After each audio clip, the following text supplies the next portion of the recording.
Before we go to Governor Huckabee, let's sit back and watch a little Donald Trump.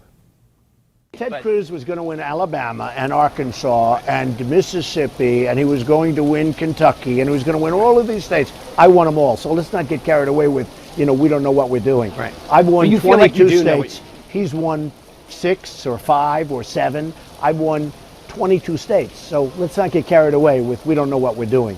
All right, joining me now is Mike Huckabee, former governor of the great state of Arkansas, former Republican presidential candidate. Hello, Governor.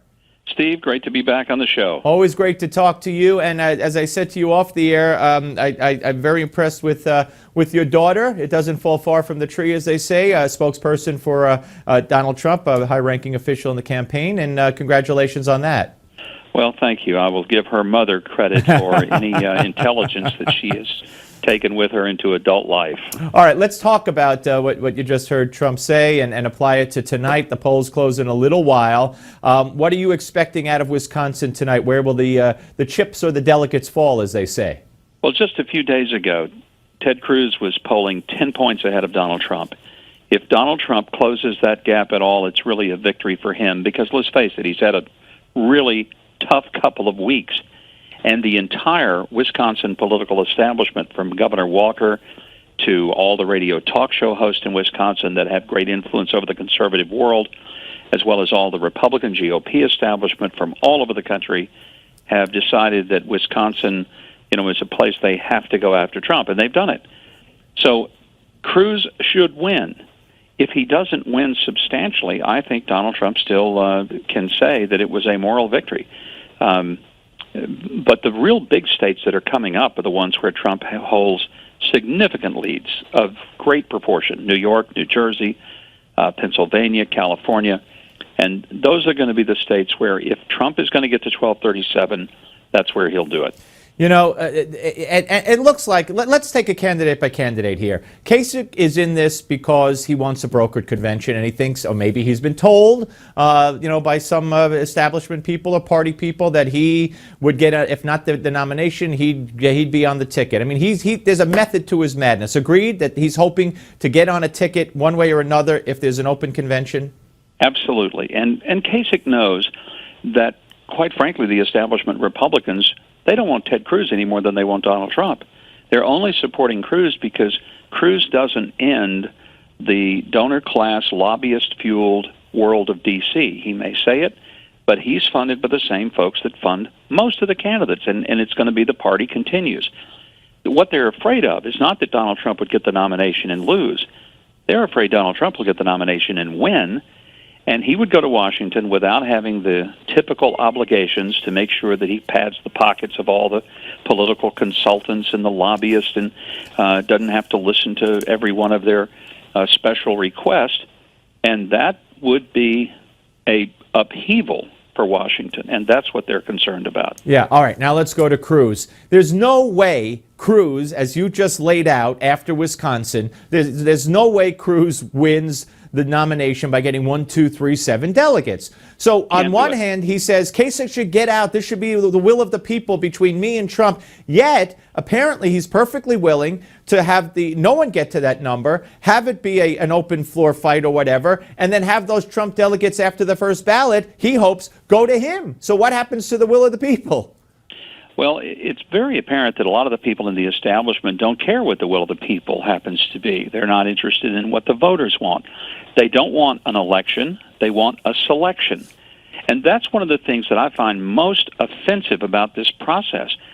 This is always supposed to be about letting people vote, one man, one vote, and that's how we live. Look, I'm living with it. Steve, quite frankly, I wish that all those folks in Iowa and other places had voted for me, and I was talking to you as the front runner, not as a guy who's dropped out of the race. But I respect the fact that that's not how the voters chose. So I guess I could go on and scream and whine about it and say, look, I'm going to try to go get the insiders to make a deal with me so they'll just give it to me. But my gosh, that destroys the very nature of our great republic. So what is Cruz's goal here? What do you think in his mind, what is his plan? We analyzed Kasich's plan. What is Cruz staying in it for? Well, it's very apparent that Cruz believes that he can get to contested convention, and that he will then make the case that only he and Donald Trump are legitimate potential nominees because they will have the most votes. Now, that kind of throws Kasich under the bus, and that's why I think Kasich stays in.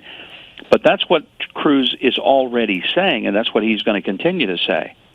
And I think somehow, and I think he's wrong about this, but I think he believes that the convention delegates will rally around him and reject Donald Trump. What I'm convinced will happen, they won't rally around either one of them if it goes that far. And they may even try to do something utterly ridiculous, like go out and pick somebody that didn't even run, that didn't even have the courage to get on the ballot, but wants to be handed the White House, handed the nomination. Yep. And boy, that would be a disaster for our party and our country. All right, Bill Kristol was on. I asked him about a report that I heard that the platform committee is being lobbied by big donors to include gay marriage-friendly language in the platform. He said it might wind up that the party platform is less gay marriage unfriendly. That was the words he used. Tell me what you think about that. And then we have the governor of Mississippi signing a law which is considered gay unfriendly today. We know what's going on in Georgia and other states. Talk about the platform and then talk about these bills that are being signed or rejected by Republican governors. Well, if the party makes a substantial change on issues like life or marriage, it will be disastrous. Because whatever they think they gain, they're wrong. But what they will lose is an absolute, I think, flood tide of people who will just give up on the GOP and say they're no different than the Democrats. I think it's unfortunate is that the Human Rights Council has been very, very effective in their lobbying to make it that if you're trying to protect the religious liberty of people so that, they have the ability to follow their conscience as it relates to biblical marriage or the attitude toward what that means, then they're haters, they're homophobic. Right. It means nothing of the kind, Steve. It just means that they hold to a tradition that is the only tradition of 5,000 years of human history. The idea of same-sex marriage is really, really new, and it's not something that has had widespread acceptance and official approval in any government entity until the last few years. Yeah. And it's happened very quickly in the United States. We really don't know what the social consequences are, but to say that a person is going to be forced to accept that as a condition of opening in a business, because here's the thing, I've heard people say this is not gay-friendly. Nobody that I know of has said, I will not make a cupcake for you if you're a homosexual. I will not take a photo of you. What they would say is, if you want me to participate in a ceremony that violates my conscience and my convictions, then all I ask is respect me, accommodate me. And that's not what's happening. People are being criminalized because they refuse to accept something that they just don't agree with. One more. Donald Trump reiterated a plan that he talked about several months ago, the funding for the border wall. He will force Mexico to build it and pay for it by threatening to cut off the money that people here could send back to Mexico. You think that's a good recipe to build the wall? I think it's a shrewd plan. One thing you have to realize, Donald Trump has been very, very smart in his business career by winning negotiated battles over everything from zoning to construction. You don't get to be who he is and where he is without having some really, really shrewd, clever ideas about getting what you want. So I think all these people that dismiss him and say, oh, that's nonsense, that'll never happen, if they listen to how he plans for that to happen, will Mexico write a check? Probably not. But could it be funded, in fact, by Mexico in essence? Yeah. Given the way that he has described it, I think that is entirely possible. Governor, always great to talk to you, sir. Thank you very much. Thank you, Steve. Good to talk to you. Mike Huckabee, ladies and gentlemen.